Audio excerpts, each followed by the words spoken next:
Welcome everyone to episode 4 of our series Get Equipped. Now, for the last 3 weeks, we have had Phyllis Coulter talking with us, and it was just an incredible conversation, really aimed at parents, and giving really practical advice about how to get equipped, what to do if your child is struggling, how to get help, how to have a conversation.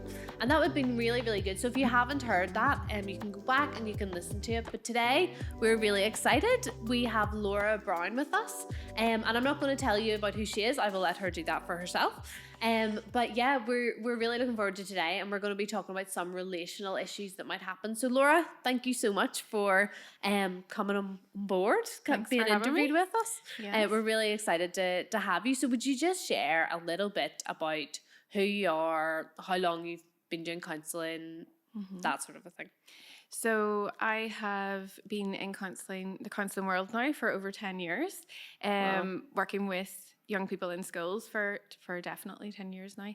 And I guess I started out because of my tough time in school. I had a tough time in school, and then I didn't know what I wanted to do. And when you don't know what you want to do, it's kind of tricky to walk that road and find out what you want to do. So I remember distinctly going for a teaching training kind of interview and being there and being like, I don't want to do this, but I know I want to work with people. Yeah. And that's when I started exploring what options were out there for me. Where could I go? How could I help with people? And it was someone who said to me, I think you want to work one-on-one, that kind of led me down into discovering the counselling world and what was all there. So yeah, and I guess for me, the end goal was to be a school counsellor, and so now I've been a school counsellor for over 10 years. Yeah. Oh, so and what a privilege it is to get to do that. You know, you look and it's like you start dipping your toe in the counselling world, and you're like, oh, this is actually helpful. And then it's like the minute that you have your first client and you see this stuff actually works. Like the things we've been learning about are the things I'm trying to do. Like it works, and you see these light bulb moments. So you get to do in school. So what does that look like for you? In terms of like the hours, or in terms of being in schools, like how do schools give you clients or? So I work with an organisation that goes into schools. The EA kind of have a tender that goes out to organisations, and they go into school. So my daily day will go in. You always make friends with the receptionists. They're always going to be the ones to help you find your students. You have a key contact in school who you talk to for safeguarding reasons and stuff. And then it is just 5 sessions a day with young people. We run drop-ins as well, which are shorter sessions for kids to just drop in over break or lunch for a 10-minute chat to check in as well. So I'm always promoting those as well. And they are trying to start some group work kind of sessions. They're a bit harder in schools. Yes. But I think it's a really valuable service for kids and young people. I think it's a really, really valuable service. And it's a real privilege as well for me. Like in one day, you can be sitting with someone self-harming. You can be sitting with someone who's, struggling with eating. And to the other end, kind of where someone's just having a really hard time in school with exams or stress or friendship issues, which is all really valid. But it's quite a spectrum to be exploring on your day-to-day. So why did you decide to work with children and young people and in schools? You could have just decided to just work with adults. A lot of people say, oh, it's really hard to work with children and young people. That's more difficult. What made you kind of stay? You've done it for 10 years. What about it obviously you love? Well, I guess being on the other side of it and having had a hard time in school and, having difficult relationships and not knowing what I wanted to do with my life, trying to find my way. And I guess being on that side of it was just, it was really hard and feeling misunderstood and not feeling like anyone got you, to now getting to be on the other side where you get to be that person who creates a space for young people where they get to come in and they get to share all that stuff. And hopefully I'm someone who hears that and helps them find ways through it. And I think the teenage kind of brain, like getting to teach about that and not just saying, oh, because you're a teenager, but it's actually giving them valuable information that they can use. And I am always like softer in my attitude towards teenagers now than I would have been 10 years ago. Now I'm a big advocate for teenagers, and you know, when I hear things like you should have known better, I'm like, no, they didn't. They Yes, can't. yes. You Think know? of where their brains Yeah. at. Yeah. And just being on the other side of that, and you know, that's a real privilege. And I really, really enjoy it. And I do get to work with adults and couples in the private world. But there's just something about school work that is just a real privilege. Yeah. I just love like the child brain as much as you're saying. Like whenever Yeah. you grew up, you felt like people didn't really get you to sit in a space, and we might not get like all of the young people or children that we work with, but to feel like we're trying, and also to just sit alongside them as they explore who they are and they think about themselves. And I just see it as like a lot of the time you do like a bowling alley with the sides being up, and it's like their wee brain is there navigating it, and they're trying to figure out, and we're just there at the side to kind of like maybe think about this, or this might be going on, or like I wonder, is this happening for you? And it's just to like keep them in this wee lane. And I just think it's so beautiful to see that, and to draw alongside. I'm sure like all of your young people are just like, I'm sure it's a privilege for them to work with you as well. And it's lovely being not a parent and not a teacher. You know, that gives me a totally different role, that I'm able to be the not in between, but just someone who's not in their world on the daily, you know, and creating that space where they can come to outside of their world, kind of navigate, explore, and then go back out into the world. Like that's lovely. And I carry a lot of them with me. You know, there's kids that I still think about. There's kids I wonder about when they're not in the room, you know, because it is such a lovely space to create. And you've talked about a few of the things that you maybe see in your counselling room. Do you think you could dive into that a wee bit more? Maybe touch on something that you're seeing quite a lot of at the minute within. So obviously what we want to do here in our podcast is speak into some of the issues that young people are really facing. So as a counsellor in schools with children and young people, what are some of the things you're seeing, and maybe something that you're seeing quite a lot of, and we'll maybe talk into that a bit more and give maybe some advice on that. Yeah, so I obviously was a counsellor throughout COVID as well. So before COVID and after COVID, so I'm really noticing the shifts that have happened different? in that. Yeah. There's a lot of, you know, why do I have to be in school? Because I was able to be homeschooled. Yeah. So there's a real shift in that. There's a real shift in anxiety. Because again, COVID, you got to learn at home and maybe didn't have to do exams. And then all of a sudden you're back in that environment and there's a lot of pressure. And maybe there hasn't been that like steady development in how to deal with some of that. Yes. You know, there's a lot of anger, a lot of anxiety, a lot of communication issues, eating disorders. And a lot of relational stuff, whether that be with friends, with parents, with teachers, and resilience just in terms of trying to have that, build it, find it. And a lot of just trying to find their way, you know, and feeling like no one understands. Yeah. There's definitely, it's quite a wide spectrum that you can see in a day and, you know, be on a journey with people with. Yeah. But how the online stuff kind of creeps into each of those, you know. So it is a question kind of in my assessment of how much time do you spend on social media. And I would have said before that I wouldn't have thought social media had such a massive impact in the room. But definitely when you consider the usage of, you know, all those apps and all those phones and PlayStations and everything. Yes. I'm seeing a lot of kids that don't have hobbies. They don't have any hobbies anymore. Yeah. And they don't have any kind of interests outside the phone. If they get their phone taken off them as a consequence or a punishment, they don't know what to do. That's their whole world, you know? Yeah. And it's definitely something I've taken on board into my own personal life and into my own world. Yes. Like I intend to try and promote my kids to have hobbies outside of screens. Absolutely. Because of what I am seeing in the Yes. counselling room. Yeah. I know, and it is massive if the phone's everything you have. Yeah. And it's even looking at what's happening now between kids and interacting with other humans. Yeah. Whereas they're used to just doing that on the phone. Yeah. And not being able to make eye contact or even understand empathy of someone's face. Yeah. And it is massive, and it will continue to be massive. And I think one of the things which we were talking about before we came on here was, like, we're obviously parents of this generation, but no one else has really navigated this. So no one's really, like, no other parents are kind of leading the way Yeah. in front of us. Yeah.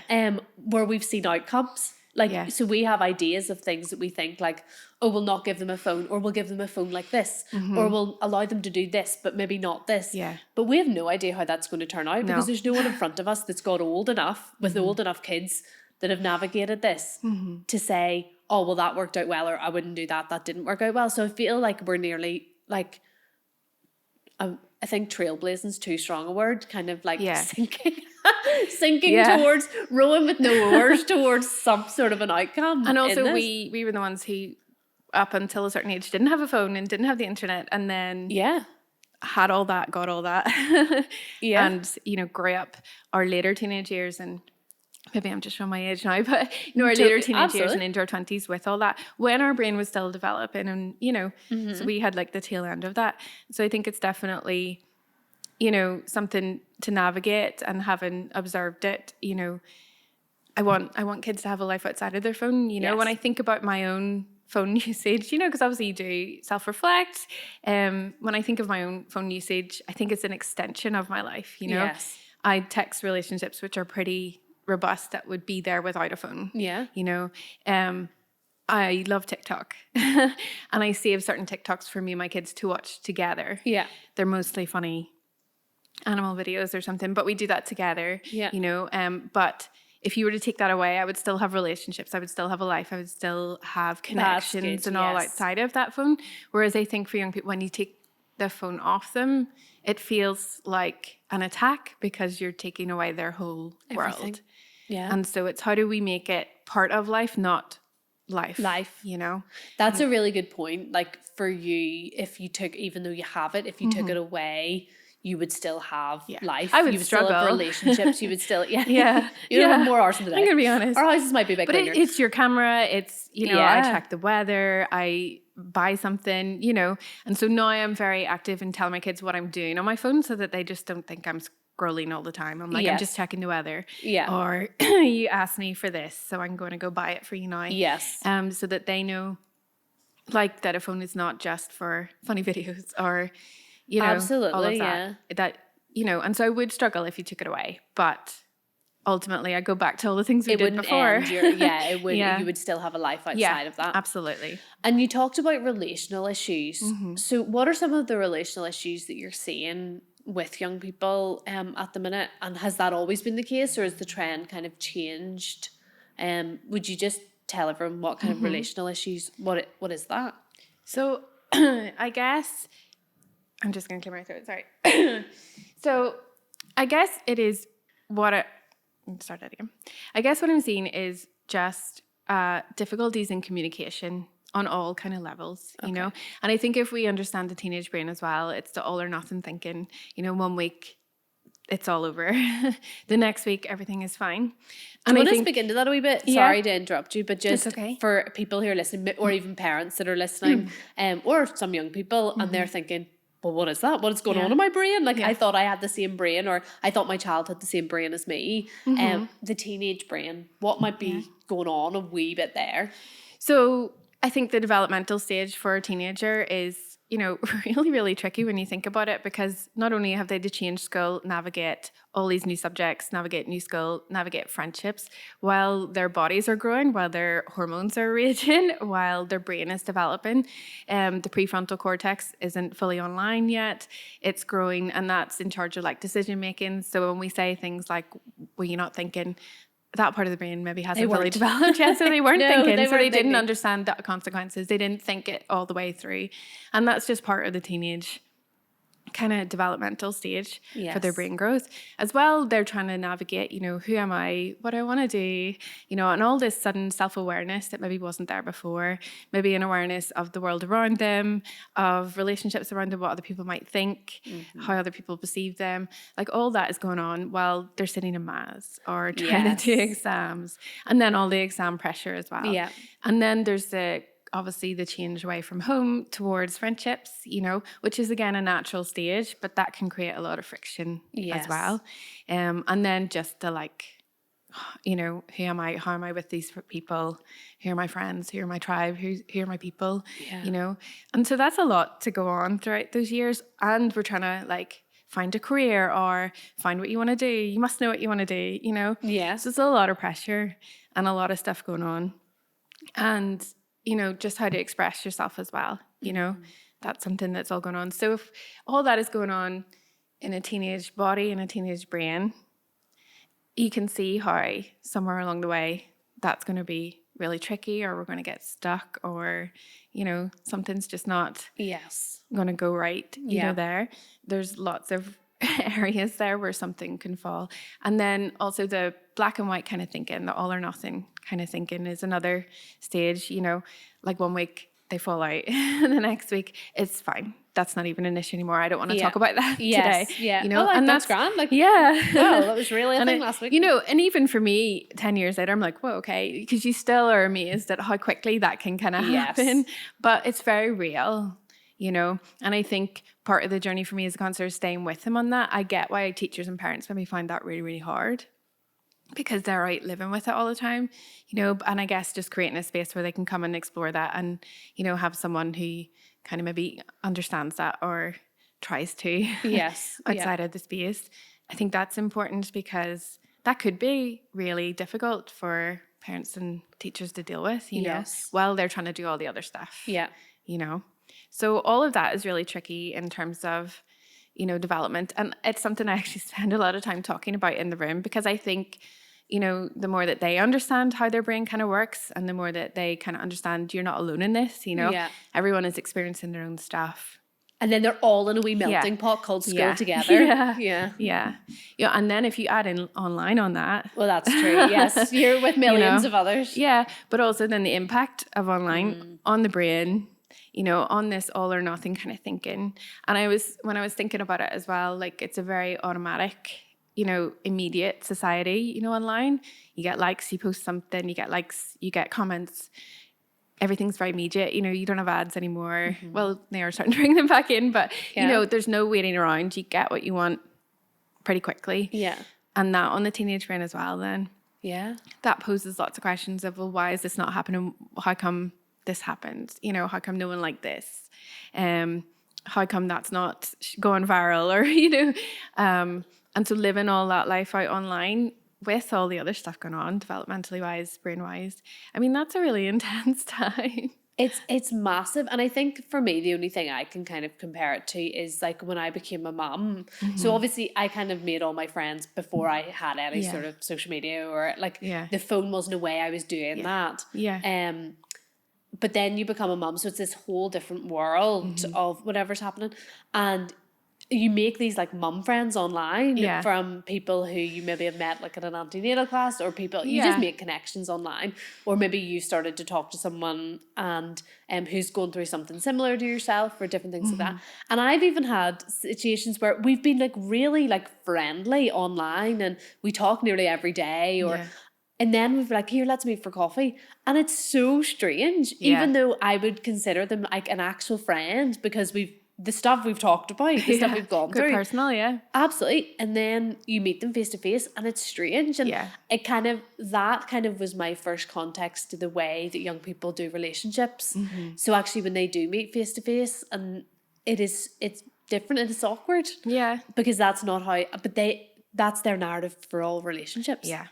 So it's a whole different way of navigating things that I guess I just can consider. And as you said, we didn't grow up like this. So it's not it's not the way we kind of do life, I guess. And if you think about how younger kids make friends, they just kind of walk up to someone, maybe chuck something at them. Yeah. Or like just, play with something Just together. draw alongside them. And that's it, just, you know. And then obviously we don't do that as adults either, we don't like, it'd be great, but Tesco. yeah, we don't do that way. And so the teen kind of is in between that. And when you add in the online stuff, that seems easier, because I can tell this person everything. And it's all online and it's constant, it's immediate, it's whenever I need it. Yes. And so there's a real, vibe about that because that's just on demand. It's there when you need it. It's just constant. Yeah. And so you can see again why that would become such a big deal. A big deal to them, yeah. And if they don't get certain likes or they don't get affirmation or someone doesn't like their post or comment on their post who's meant to be a friend. Yeah. There's all that, even with relationships, we can use online to like, look where I was and you weren't there. And, and that's a whole, another side of how it can be used really, really negatively. Yeah. What would you say to a young person? So if they were really struggling relationally, with friendships in school, or I mean, we haven't even taken a dive into like other relationships. Yeah. And how that can be with even young people who are caught like sending images or different things like that. And there's lots going out, especially around that online at the moment. But what would you say to young people who are struggling relationally with other people? They maybe feel like, I've got no friends. Like I don't know how to make connection. I don't know how do I begin to do that? What would your advice kind of be? So sometimes in my counselling, we talk a lot about support. So we do like the circles of connection, like who's immediately close to you, and then circles out from that, to like acquaintances or teachers in school, so that I always try to put some names on there of, they might feel like there's no one, but, let's try and figure out, and it's naming a teacher as well, so it's, not just saying I have a teacher I can go talk to. It's like, but who is that? Let's name it, because then that makes it easier to go and approach them, So I guess part of it is working on who's already in their world, that maybe in the midst of that wee storm that they're having, that they don't have any friends, it's figuring out actually what connections do I have, where can I start? I always get people to start, rather than making them walk into a room and meet new people, that's going to be really intense, starting afresh. That's too much. Them like, that's just put your phone away and walk in your crowd. Go join a group. Like that's too intense, that's too much. So starting with where they already are, with who they already might have in their world, that's where I would always start to work on together as well. And then the next part would be like working on communication, I think part of the process is a lot of assumptions about what that other person might be thinking or how they might be feeling. And so it is working, well, how can we check in on that? How can we, have a conversation there where we say a little bit about how we feel and figure out where they're actually at, because we could be making up this whole story and that other person might not even be anywhere near that page, So I guess working out in terms of support, and if they don't have any support, it's like, okay, well, how can we get some support? It's figuring out the next step there of who they might be able to go to, how I can help them as well, by passing on information or getting support. But I guess those are the two big ones around support and communication, and it's trying to, embrace those kind of qualities, and, like, how can you go talk to someone? I don't want to say basics, but, just going back to like the small things. Exactly. So if they're figuring out, well, actually these relationships aren't maybe helpful, or if I'm struggling, I don't have the relationships I thought I did, even though I'm getting 2,000 likes on Instagram on every post. But it's looking at, what is a friend to you? Like what, because we all need community. How does that friend make you feel? Like, what is a friend to you? What qualities do you look for in a friend? What makes a good friend? And what makes not a good friend? And how can you be a good friend? And I think that is really important. And also figuring out, like, who is your client? Like, are they introverted? Are they extroverted? And so it's like, well, you're massively extroverted and you're sitting all the time on your phone. Of course you're going to be in tension. And of course you're going to not have relational satisfaction, because like there's stuff going on there that you're not getting fulfilled because that's who you are, and you get life off other people, and you're sitting on a screen all day. So what does that, you know, and it's channeling that, but also not to just say, oh, well, you're introverted, so you'll be sitting on the phone, you'll be all right. Like, you know, it's figuring out who is your client and kind of bringing that out, or who is your child, or who is your young person you're working with. So bringing that out. So that's really good. Thank you. And I think I always tell them, look, I have TikTok. I love TikTok. Instagram is that one app that if you took it off me, I would have a hard time with that, you know. And but I also love reading, and I love moving my body, either walking or exercising, or, you know, most of my clients know that I love Lego, you know, and so it's kind of showing them, you know, it can be, these are what I'm interested in. This is what helps me. So what helps you, you know, it's not one size fits all. It's, you can literally do whatever you're interested in. It's just finding that, you know, and I guess exploring those ideas as well. You know, I think if you're sitting on your phone all the time, that's going to become an issue. You know, and if you're always out, always doing something, always busy, never having any downtime, that's going to create some issues as well. Yeah. So it is trying to walk that like balance and find somewhere that creates just a better way forwards for them. Absolutely. That's really good. Thank you so much. Thank you. Thank you for coming in, and thank you for chatting to us today. Thank you for having me. There's so much gold in there, and so much to think about. Like so much to think about. And, you know, we just don't think about it whenever you're talking about the young people's brain. We think they're all just like us, and we think, you know, even but also we kind of forget as our children grow, or the different like young people or children that we come into contact with, they're at different stages, and they're at different developmental stages, but also as the world's changing, their brain isn't changing. So like it's all like, obviously it's developmentally changing, but their brain's been the same. So like we need to figure out, say the world's changed, but how does that impact now? So thank you. That's really, really helpful. Thank you. So we hope you enjoyed today's talk with Laura. Thank you for joining in. And as always, we have our full support page where you can get printable PDFs, a lot more podcast conversations, and there are loads of different resources for you to be available to you. So as always, go back and listen to our other podcasts, and we will be back next week.